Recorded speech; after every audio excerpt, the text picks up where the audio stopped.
عمران خان صاحب نے جو 87 سے آنورڈ جو ہے ٹیکس پے کیا ہے آج تک کا، مجھے اس کا پورا ریکارڈ دیں. ایک اتنی حیران کن بات کہ خان صاحب جو ہے 2001 تک وہ ٹیکس ڈیٹا میں ہے ہی نہیں. اور دوسری بات، وہ خان صاحب جو ٹیکس کی بات کرتے ہیں، جو اکاؤنٹیبلٹی کی بات کرتے ہیں، میں آپ کو یہ دیتا ہوں، یہ ایک انہوں نے اپلیکیشن چیف منسٹر پنجاب کو دی ہے اپریل 2 1987 کو، اور اس میں وہ کیا کہہ رہے ہیں؟ Dear sir, I am to request you kindly to allot a residential plot to me.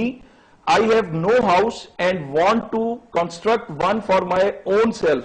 Thanking you, your sincerely Imran Khan.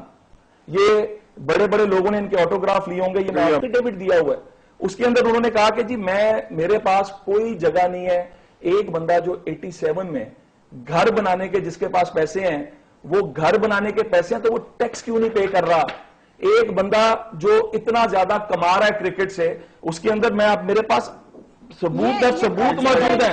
اور ایک چیز اور دیکھیں، بالکل اب جب آپ ہماری بات ہوتی ہے اگین 2011 کے اندر جو انہوں نے ٹیکس پے کیا، اس کے اندر وہ کیا کہہ رہے ہیں؟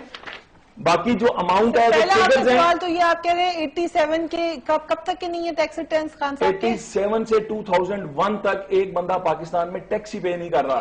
اس بات کو کلیئر کر لیں کہ جو شخص پورے زمانے پہ الزام لگا رہا ہے اس کا اپنا کردار کیا ہے. آپ اگر انکم ٹیکس آرڈیننس 1979 کو دیکھیں اور ویلتھ ٹیکس کے آپ آرڈیننس کو دیکھیں تو اس کے اندر بڑا کلیئر ہے. عمران خان صاحب یہ کہتے ہیں کہ میں باہر تھا، تو ویلتھ ٹیکس کے اندر تو آپ کا اگر باہر بھی کوئی ایسٹ ہے تو آپ کو یہاں پہ ڈکلیئر کرنا ہوتا ہے. اگر آپ نے 1982 میں وہاں پر کوئی فلیٹ لیا تھا تو آپ نے کہاں پر ڈکلیئر کیا کہ میں نے 1982 میں کوئی فلیٹ پاکستان سے باہر لیا ہے؟ اگر آپ کی کوئی انکم کاؤنٹی سے ہو رہی ہے، اگر آپ کی پی سی بی سے ہو رہی ہے، اگر آپ کی ایڈورٹائزمنٹ سے ہو رہی ہے، تو انکم ٹیکس آرڈیننس کے تحت ڈبل ٹیکسیشن بالکل نہیں ہو سکتی.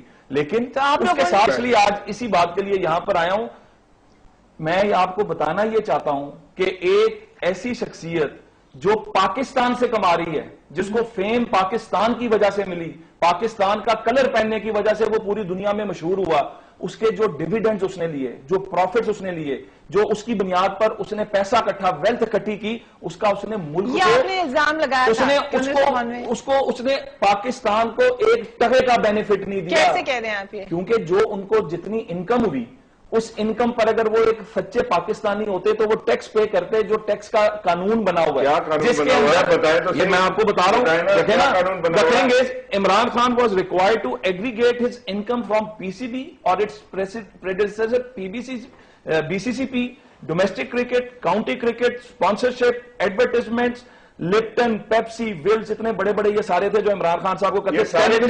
ٹیلیویژن کمنٹری سنتے جائیں، ہمارے پاس انڈر دا ٹیبل پیسے لینے کا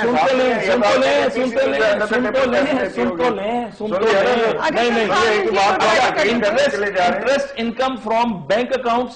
اگر آپ کے اکاؤنٹس اگر یہاں پر انہوں نے یہاں پہ اکاؤنٹ تک آن ریکارڈ ہے کہ he was paying Imran Khan in millions even in 80s late 80s. تو اس کے اوپر جو ٹیکس کٹنا تھا آپ بھی جانتے ہیں. عمران خان صاحب کا آپ نے 2011 کا کہا نا کہ انہوں نے جو ٹیکس ریٹرن جمع کرایا ہے، اس میں صرف ایک ایشو اس قوم کی معصومیت کے اوپر آپ یہ دیکھیں، اس میں یہ ہے number 18 number of family members and dependents only 1. Imran Khan صاحب اپنے بیٹوں تک کا تو خرچہ نہیں اٹھا رہے. عمران خان صاحب کے اوپر جو ڈیپینڈنسی ہے